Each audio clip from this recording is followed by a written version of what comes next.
Good morning students. हम 8th class का lesson 12 read कर रहे थे जिसका नाम है सुदामा चरित। हमने इसको यहाँ तक रीड कर लिया था, अब हम इसको आगे रीड करेंगे। वह पुलकनी, पुलकनी मतलब पुलकित। वह उठी मिलनी, वह उठी मिलनी मतलब उठकर मिलना, उठा मिलनी मिला। वह आदर की बात, आदर की सम्मान की बात। वह पठवनी, पठवनी मतलब विदाई के समय। गोपाल की कछु न जानी जात, जानी न जात भुलाया नहीं जा सकता। इन पंक्तियों में क्या कहता है कि घर वापस आते समय सोचने लगा कि जब मैं कृष्ण के यहाँ आया था तब तो उन्होंने बड़ी खुशी दिखाई थी, बड़ा प्रसन्न हुआ था। वो उठकर गले मिले थे और मुझे आदर दिया था, पर विदाई के समय उन्होंने इस तरह खाली हाथ भिजवाने की बात कुछ समझ नहीं आई। कौन कहता है? सुदामा कहता है कि जब मैं आया था जब तो वो उठकर पुलकित हो गए थे, खुश हुए थे, उठकर गले मिले थे, सम्मान दिया था, लेकिन विदाई के समय उन्होंने मेरे को ऐसे खाली हाथ भेज दिया, ये बात कुछ समझ नहीं आई। कहो भयो जो अब भयो, हरि को राज समाज। हो आवत नाही हुतो, वाही पठो ठेली।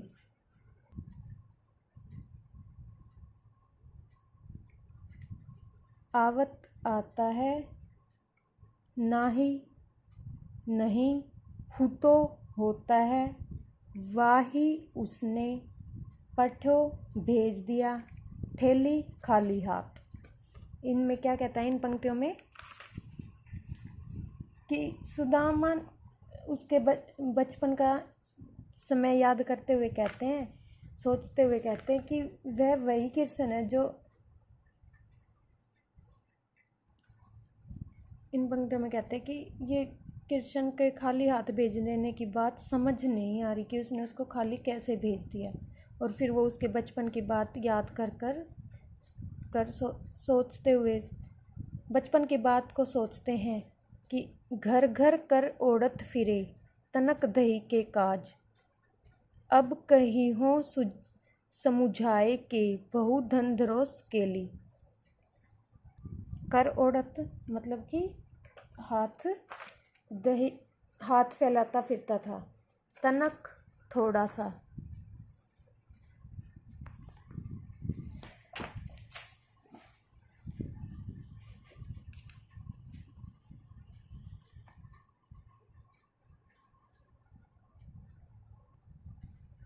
कहीं हो मतलब कि कहता है, समुझाए समझाने की, बहु बहुत, धन संपत्ति, धरो रखी है, स्केली विपुल या संभाल कर।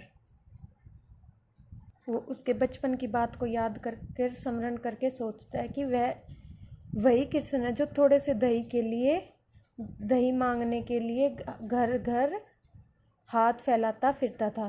वह मुझे क्या देगा? वह थी उसकी पत्नी ने जिद करके उसे वहाँ भेजा था। अब सुदामा कहते हैं कि अब जाकर कहूँगा कि धन मिल गया है, अब इसको संभाल कर रखो।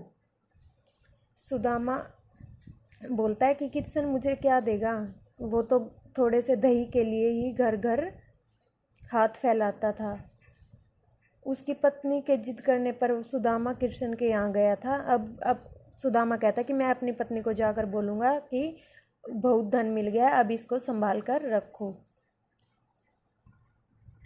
वैसोई राज समाज बने, गज बाजी घने मन संभ्रंत छायो। केंधो पर्यो कहू मार्ग, भूली की फेरी के मैं अब द्वारका आयो। वैसोई वैसा ही, राज समाज पूरा स्थान, पूरा गांव, गज हाथी, बाजी घोड़े, मन संभ्रंत भ्रमित, छायो छा गया, केंधो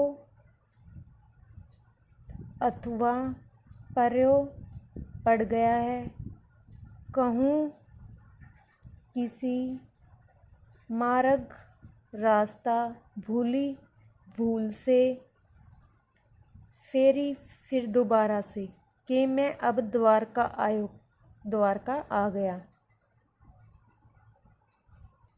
इन पंक्तियों में क्या कहता है सुदामा? जैसे ही सुदामा अपने गांव में पहुंचता है तो उसको द्वारका जैसा ठाठ बाट, वैसा ही राज समाज, वहाँ द्वारका जैसे ही हाथी, वहीं उसके जैसे द्वारका में हाथी घोड़े बंधे थे वैसे ही हाथी घोड़े बंधे हुए हैं जैसा कि द्वारका में था। इससे उसके मन में भ्रम छा जाता है कि सुदामा को लग रहा है कि वो भूलकर फिर से द्वारका लौट आया है, वो शायद रास्ता भूल गया है, वो घूमता घूमता फिर से द्वारका आ पहुंचा है। भोन बिलोकिंबे को मन लोचत, अब सोचत ही सब गांव मझायो, पूछत पाड़े फिर सब सो पर, झोपड़ी को कहूँ खोज न पायो। भवन भवन बिलोकिंबे देखने के लिए, लोचत ललचाता है, गांव मझायो गांव भर छान मारा बहुत ढूंढा, पूछत पूछा, पाड़े फिरे सब सो पर, झोपड़ी झोपड़ी को कहूँ कह, खोज ढूंढ न पायो, कहीं पर खोज न पाया, खोज ढूंढ न पाया। कहते कि सुदामा के मन में उन द्वारका जैसे भवनों को देखने के लिए लालच आ रहा था। यही सोचकर वह गांव के बीच में चला गया।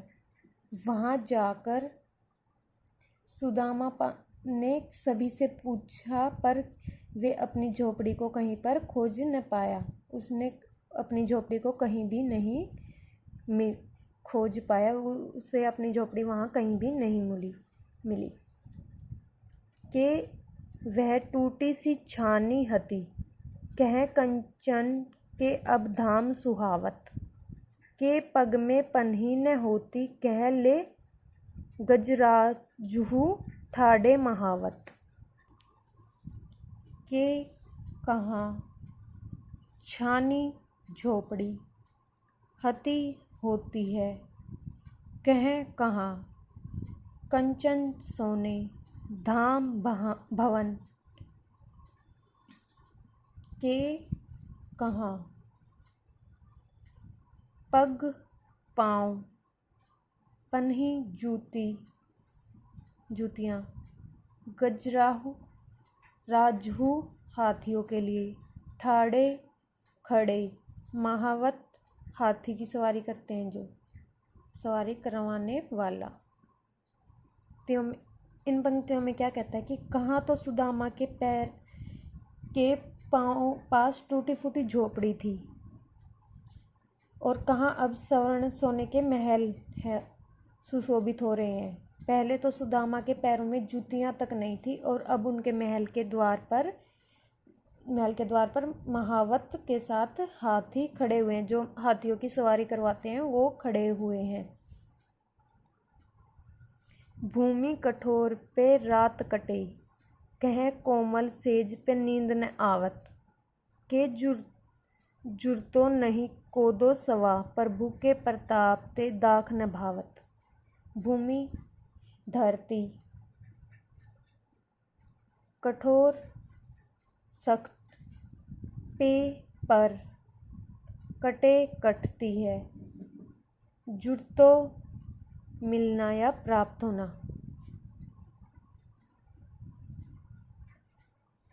नींद न आवत आती है नींद।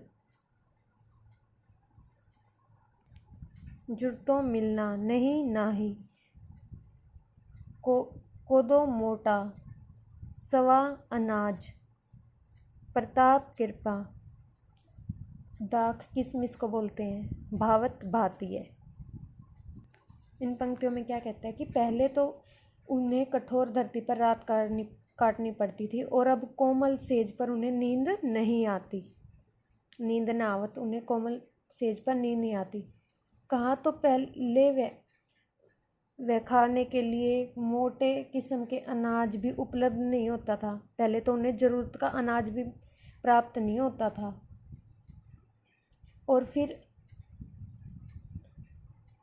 और अब प्रभु की कृपा से जब उन्हें दाख और किशमिश खाने का उपलब्ध हुए तो फिर वे उन्हें अच्छे नहीं लगते, वो उनको भाते नहीं हैं। थैंक यू स्टूडेंट्स, आपको ये अब अच्छे से रीड करने हैं और अपनी फेयर नोटबुक में नोट करने हैं।